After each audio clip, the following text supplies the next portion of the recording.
Assalamualaikum warahmatullahi wabarakatuh. Perkenalkan, nama saya Iva Farkana. Saya mengajar mata pelajaran ekonomi di SMA Negeri 104 Jakarta. Pada saat ini, saya menjadi mahasiswa PPG dalam jabatan kategori 1 gelombang 2 Program Studi Pendidikan Ekonomi di LPTK Universitas Syah Kuala Banda Aceh dengan nomor peserta 2023 2170 38. Pada hari ini, Senin tanggal 12 Juni tahun 2023, saya akan melakukan UKIN atau uji kinerja praktek pembelajaran kelas 10 dengan materi sistem pembayaran. Berikut video praktik pembelajaran saya.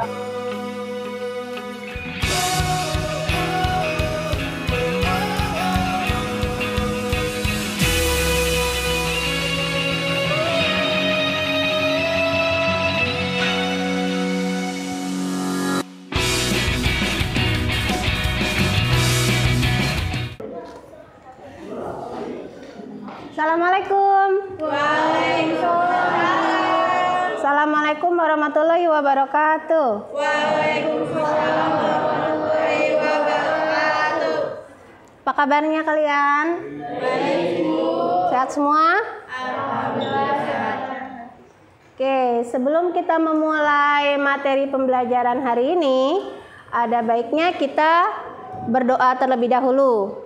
Silakan Siti, disiapkan. Sebelum memulai kegiatan pembelajaran hari ini, mari kita berdoa. Berdoa dimulai.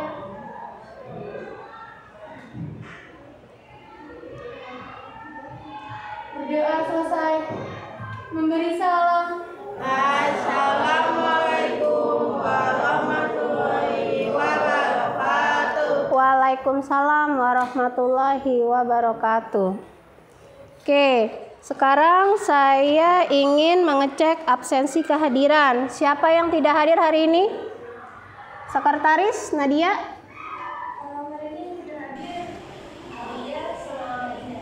Alia dan Melinda. Keterangannya apa? Dua-duanya sakit. Oke, terima kasih. Sudah siap untuk belajar? Coba dilihat, ada sampah tidak?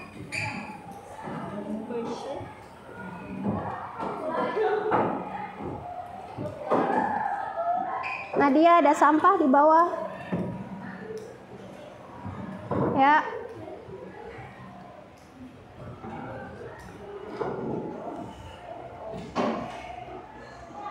Oke, sebelum kita memulai materi pelajaran hari ini, saya ingin review tentang materi sebelumnya nih, yaitu tentang pasar dan aktivitas ekonomi. Nah, siapa yang masih ingat aktivitas ekonomi itu ada berapa?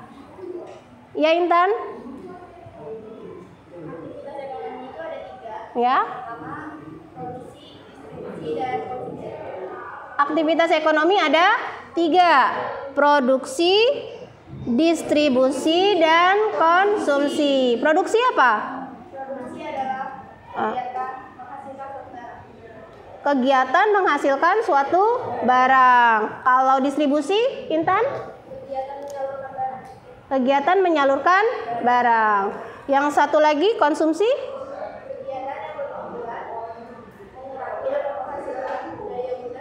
Oke, kegiatan mengurangi daya guna suatu barang. Sudah ingat? Sudah, Bu. Oke. Sekarang saya materi hari ini mengenai sistem pembayaran, ya.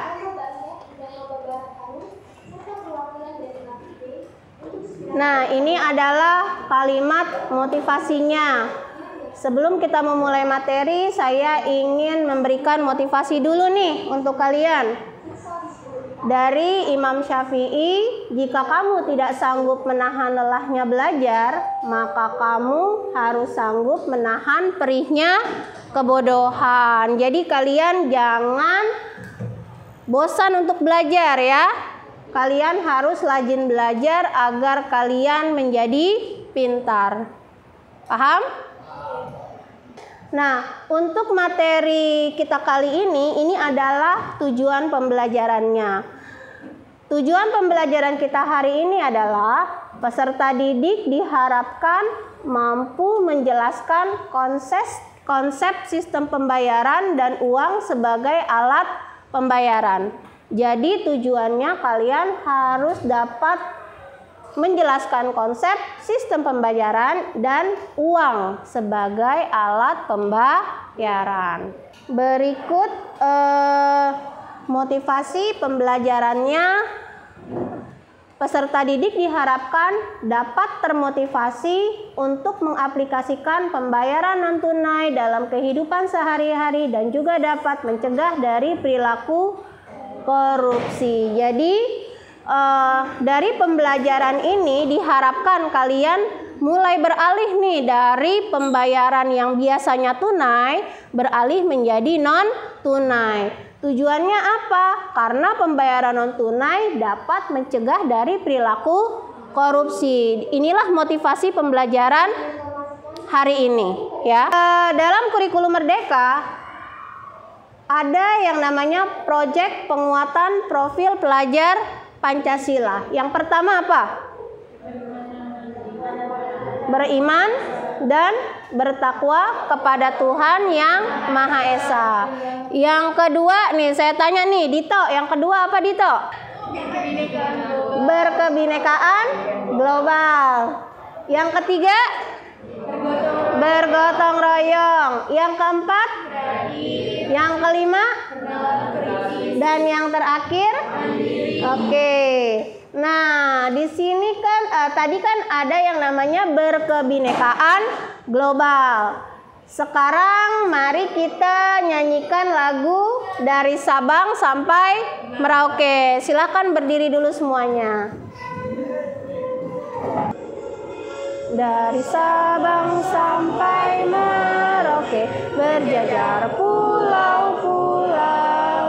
sambung menyambung menjadi satu. Itulah Indonesia, Indonesia tanah airku. Aku berjanji padamu, menjunjung tanah airku, tanah airku Indonesia, menjunjung tanah airku, tanah airku Indonesia.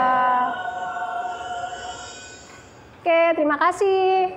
Silahkan duduk kembali. Oke, sebelum kita masuk ke materi, saya ada pertanyaan pemantik.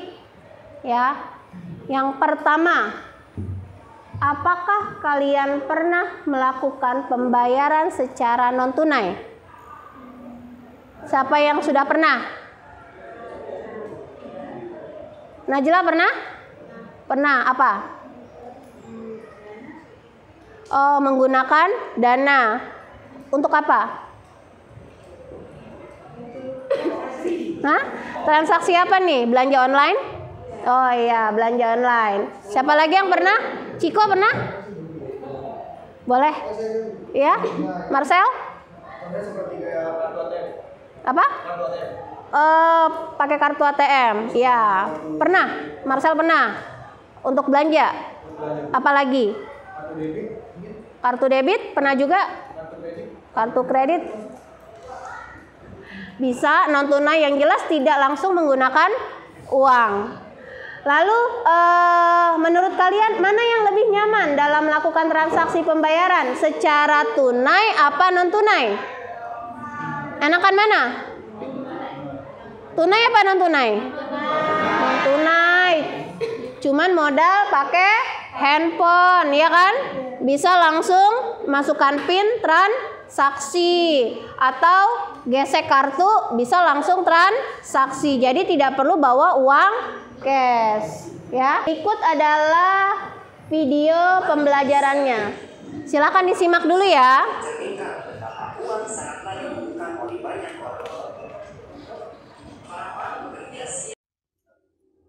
Money is everything. Ungkapan itu sangatlah mencerminkan betapa uang sangatlah dibutuhkan oleh banyak orang. Orang-orang bekerja siang malam untuk mendapatkan lembaran-lembaran uang.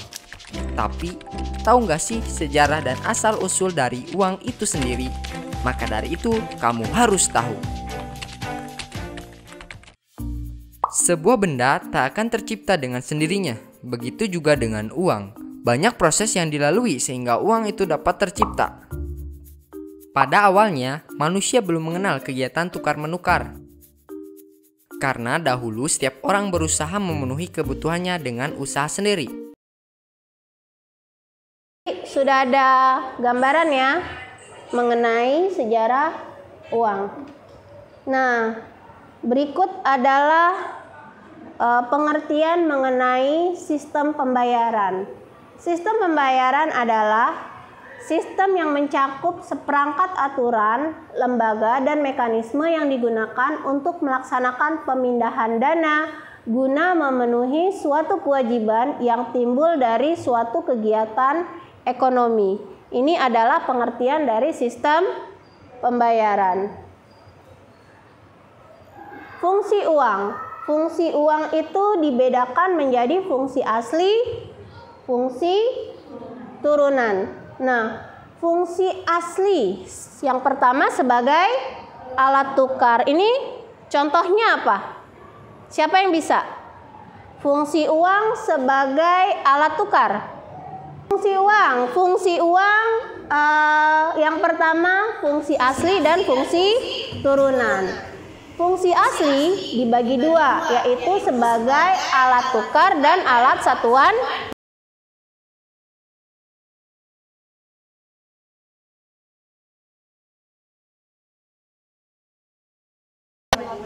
Ya. Oh, jadi petani menjual padinya, lalu dia mendapatkan uang, uangnya dia beli untuk membeli cangkul. Itu adalah contoh dari alat tukar, ya. Uang berfungsi sebagai alat tukar. Petani menjual hasil pertaniannya, lalu dia mendapatkan uang tersebut dia beli untuk membeli cangkul. Kalau alat satuan hitung, apa contohnya? Contohnya kayak misalnya kita beli pulpen, Ya. pasti ada bedanya kayak sama beli barang lain kayak Ya. buku. Misalnya pulpen 3.000 tapi buku bisa dari 5.000. Oke, kalau alat satuan hitung, pulpen harganya 3.000, buku harganya 5.000. Jadi itu adalah satuan hitung, ada harganya. Paham? Fungsi uang sebagai fungsi turunan. Yang pertama, standar pembayaran yang ditunda. Siapa yang bisa memberikan contohnya? Saya, Bu. Ya? Contoh standar pembayaran yang Tunda? yaitu seperti gaji pegawai yang diberikan setelah bekerja selama 1 bulan. Gaji pegawai yang diberikan setelah bekerja selama 1 bulan. Iya, itu adalah standar pembayaran yang ditunda. Dia kerja dulu baru dibayar. Sebagai alat penyimpan kekayaan, siapa yang mau jawab? Ya, Jalal? Manusia menyimpan uang untuk kebutuhan di masa depan. Iya. Alat penyimpan kekayaan itu maksudnya manusia menyimpan uang, dia menabung untuk kebutuhan di masa yang akan datang. Alat pengalih nilai atau kekayaan. Ya, Dimas? Contohnya seseorang yang sudah berbeda tugas, ia menjual rumahnya yang ada di Jakarta dan membeli rumahnya yang terdapat di Makassar ke tempat bekerja yang baru. Oke, jadi dia punya rumah di Jakarta, lalu dia jual karena dia harus pindah tugas. Dia beli rumah baru di tempat dia bertugas. Jadi kekayaannya dia alihkan dari Jakarta ke tempat pindah tugas yang baru di Makassar. Jadi dialihkan dari Jakarta ke Makassar. Sampai sini paham? Syarat-syarat uang yang pertama. Ya?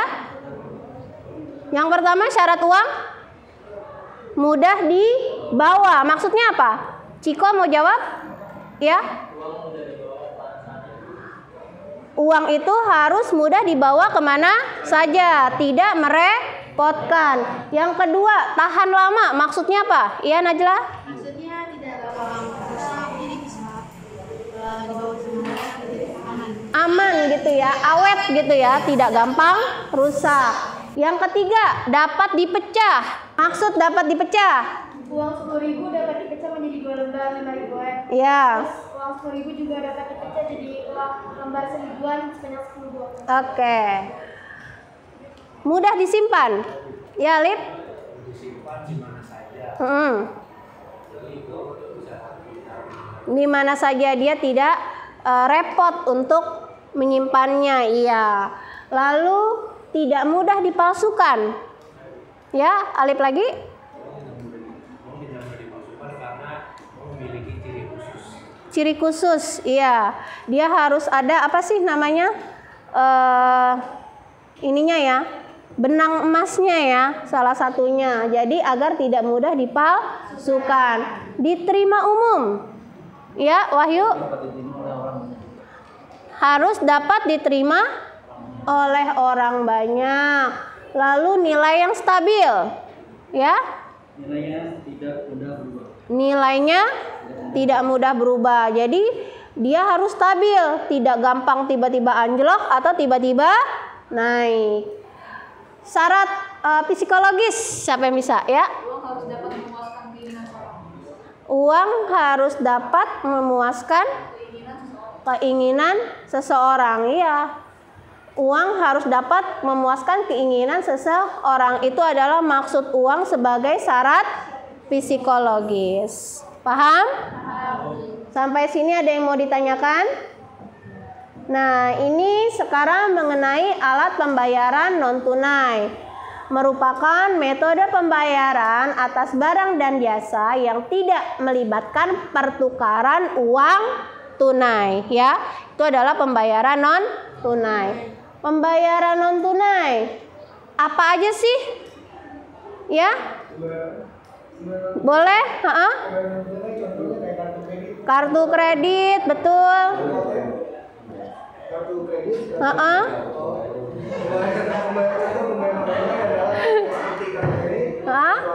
Ya? E-money? Kartu debit. Dana bisa juga ya, GoPay, OVO. Pokoknya yang tidak melibatkan uang tunai. Nah, di sini ada 2 arus proses transaksi non tunai. Yang pertama kredit transfer, yang kedua debit transfer. Kalau kredit transfer, saya mau tanya nih, yang menerima uang yang mana? Kredit atau debit? Ada uang masuk ke rekening kalian, debit atau kredit? Hah? Kredit.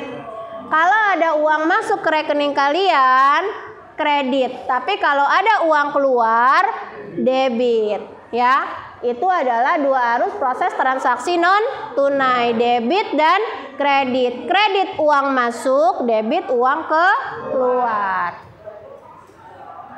Nah, ini adalah jenis media pembayaran non tunai. Jenis media pembayaran non tunai itu ada 3. Elektronik, kertas, kartu. Tadi Marcel udah bilang tuh beberapa yang dari elektronik dan kartu. Ya, sekarang saya mau pilah-pilah lagi. Kalau elektronik itu apa contohnya? Ya? SMS banking, ada kartu kredit sama sistem clearing. Oke, betul. Bisa m-banking, transfer, clearing. Itu adalah contoh yang elektronik. Kalau kertas, ya? Cek, nota kredit, nota debit. Bagus. Kartu. Contoh media pembayaran non tunai dari kartu apa, Marcel? Kartu kredit, kartu ATM, kartu debit. Oke, bagus Marcel. Nah, ini saya ingin memberikan studi kasus ya. Tadi kan materi sudah saya kasih. Sekarang saya ingin memberikan studi kasus. Kalian tonton dulu untuk dipelajari. Coba dilihat studi kasusnya.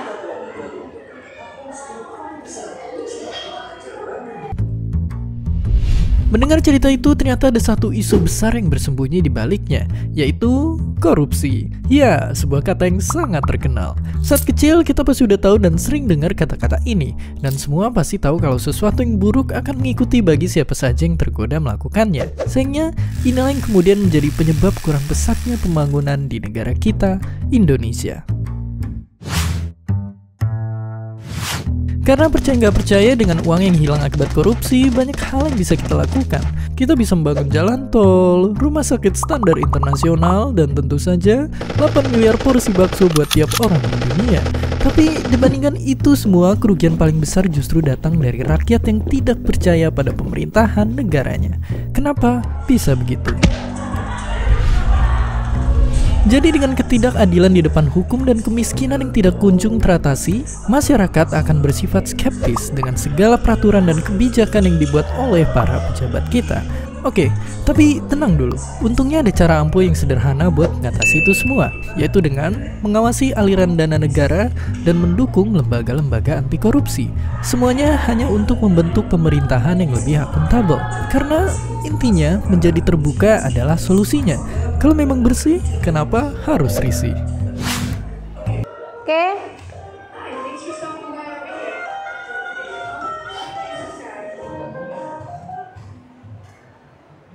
Nah, saya akan membagi kalian menjadi 4 grup. Ya, satu grupnya berisi 5 siswa atau 6 siswa. Nanti kalian buat kelompok, bisa didorong bangkunya untuk menyelesaikan pertanyaan yang terkait masalah yang akan diselesaikan. Yang pertama, apa yang menyebabkan terjadinya masalah tersebut? Ya. Yang kedua, mengapa masalah tersebut dapat terjadi? Masalah tersebut adalah korupsi. Lalu, menurut kalian, apa solusi yang dapat diambil agar masalah tersebut tidak terulangi lagi pada saat sekarang ini? Paham? Silakan kalian berkumpul dengan kelompoknya. 1, 2, 3, 4, 5. 1 orang ke sana, 5 sana, 5 sisanya gabung ke grupnya Nadia. Ya, Dimas geser. Lalu Nakita geser. Lalu Adel geser. Ya. Jadi kelompoknya Nadia 6 ya, sisanya 5 berkumpul. Diatur bangkunya.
Kami di sini akan mempresentasikan jawaban dari studi kasus tentang korupsi.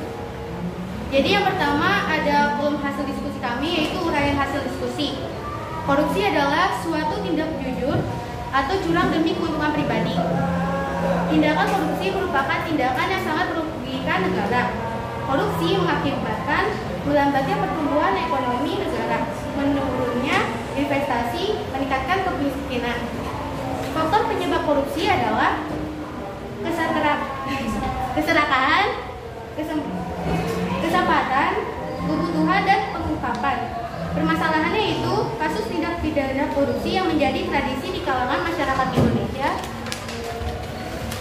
Korupsi adalah semua yang memiliki keterkaitan terhadap tindakan yang diancam dengan sanksi yang telah diatur dalam undang-undang. Yang ketiga ada solusi. Solusinya yang pertama, kegiatan transaksi di Indonesia lebih banyak menggunakan sistem pembayaran non tunai supaya semua kegiatan transaksi terekam atau terdata dengan terperinci. Kedua, memperbaiki sistem dan memantau pengaduan masyarakat.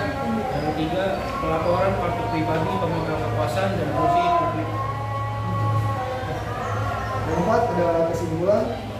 Tindak pidana korupsi dapat dicegah dengan melakukan sistem pembayaran non tunai, kertas, kartu elektronik, sehingga lebih mudah.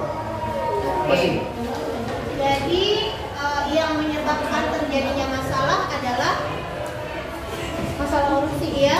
Itu tadi ada yang menyebabkan terjadi masalah korupsi itu karena adanya keserakahan. Adanya keserakahan menurut kelompok mereka, ya. Yang menyebabkan terjadinya masalah korupsi adalah keserakahan, lalu mencari kesempatan, lalu memenuhi kebutuhan dan pengungkapan. Untuk memenuhi kebutuhan. Lalu mengapa masalah tersebut dapat terjadi? Kenapa sih bisa adanya korupsi? Menurut kalian apa? Karena ada celah, ya mungkin. Karena ada celah, ya. Menurut kelompok mereka nih, kelompok 2, karena ada celah. Lalu solusinya kita dapat menggunakan non tunai, jadi dapat terdata. Apa lagi? Agar terdata, itu aja. Apakah ada tambahan untuk solusinya?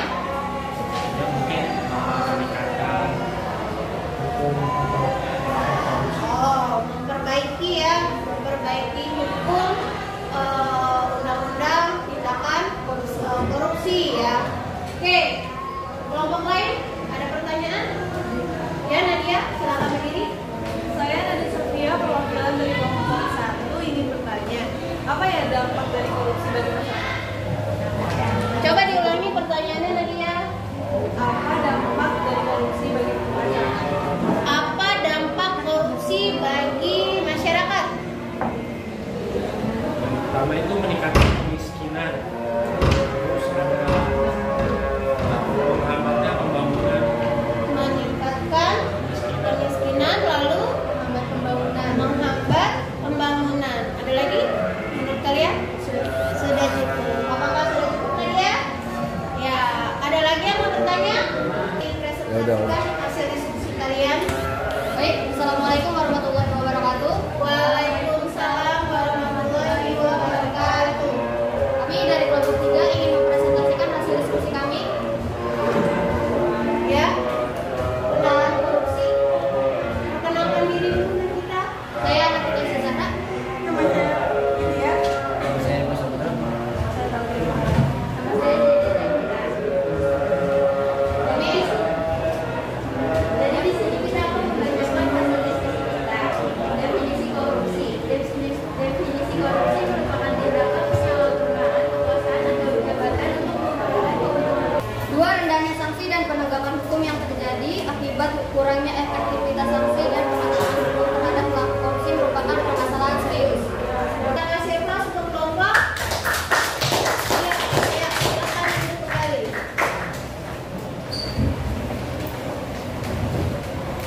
Nah, silakan perhatikan ya, dari diskusi yang sudah kita lakukan nih, kita ambil kesimpulannya.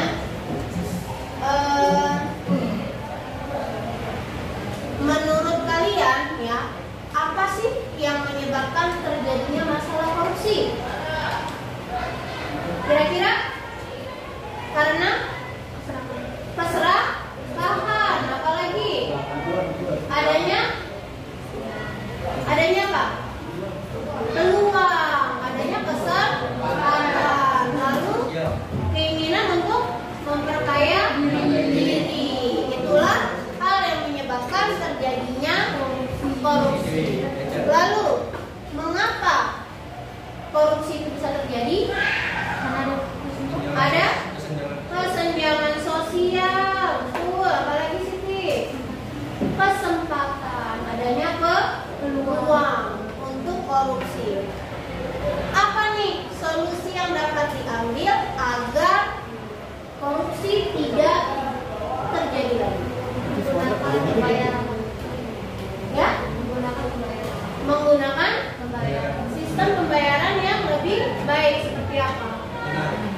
Pembayaran non tunai. Kenapa menggunakan pembayaran non tunai? Tunai itu lebih terdata. Karena lebih terdata, lebih terrecord, lebih terekam. Jadi semua transaksinya tercatat, ya. Jadi semua transaksi bisa dilacak. Itulah kelebihan dari transaksi non tunai. Sampai sini ada yang mau ditanyakan? Tidak, Bu. Udah paham ya? Sudah, Bu. Ini adalah pemahaman bermakna dari materi kita hari ini, ya. Pemahamannya adalah kalian dapat memahami bahwa sistem pembayaran yang tepat dapat mencegah tindak korupsi, ya. Dengan sistem pembayaran yang tepat dapat mencegah tindak korupsi. Itulah pemahaman bermakna dari materi kita hari ini, ya. Menurut kalian bagian mana yang sulit dari materi tadi? Ada tidak? Ada nggak materi yang sulit? Tidak ada. Lalu apa yang akan kamu lakukan untuk memperbaiki hasil belajarmu? Kalau misalnya nih nilainya jelek, kira-kira kamu akan melakukan apa? Belajar lagi, mengulangi materi. Lalu kalau disuruh membuat bintang 1 sampai 5 untuk pembelajaran hari ini, kalian memberi bintang berapa? 10. Bintang 10. Terima kasih ya.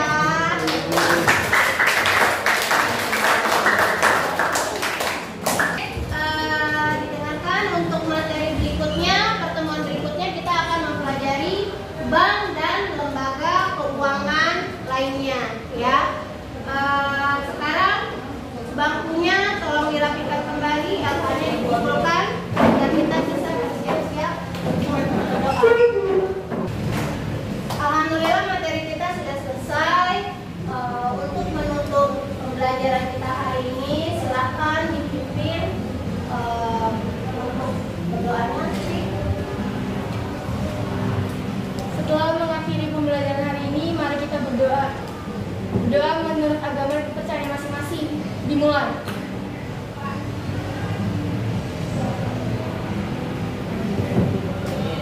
Berdoa selesai. Memberi salam.